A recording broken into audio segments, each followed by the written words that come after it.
Gets a $25 power card, good for right here at Dave & Buster's, right down in the Midway. We haven't seen you yet down there, huh? I spent a lot of money down there. I bet you do.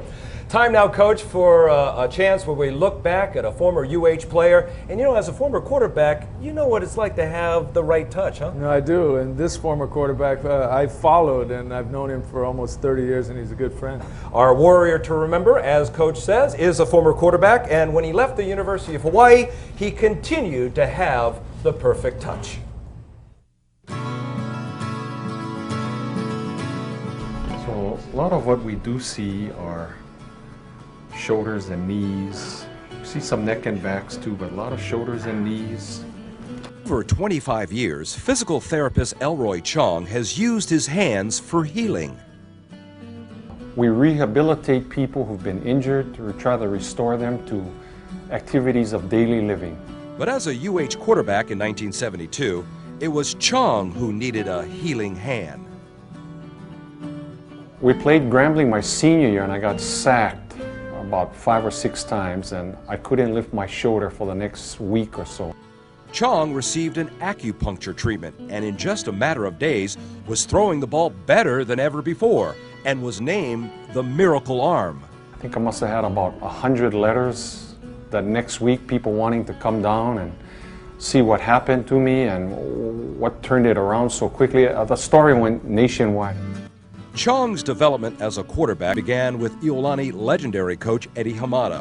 In 1968, Chong led the Red Raiders to the ILH championship. That's when Honolulu public and private schools competed in the same league.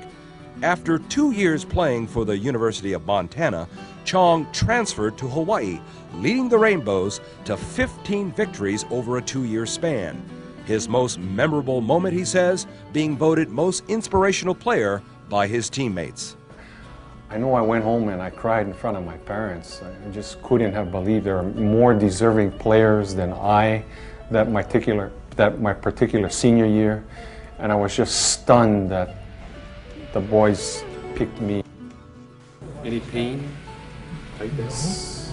I think this is starting to tighten up a little bit. Chong's own injury in college led him to a career in physical therapy. Starting out by himself, his practice has since grown into a team of helping hands. I cannot say enough about my team that I have here in my office. From the moment you walk in to the people we have in the back. Chong has another team, a son and 2 daughters, all in their 20s and going their separate ways. But he enjoys moments like this when they can all be together. At that age, they'd rather be with their friends, but we talk to each other all the time, and I try to be with them as much as I can. Okay, keep going. 2 more. Much of Chong's time now is spent helping patients get back to normal lives. The star athlete, once known as the Miracle Arm, certainly has the miracle touch. Certainly Elroy Chong is a guy who could play in your offense today. No, he could. He could throw it a lot better than I could. I know that. Well, the conference schedule gets underway this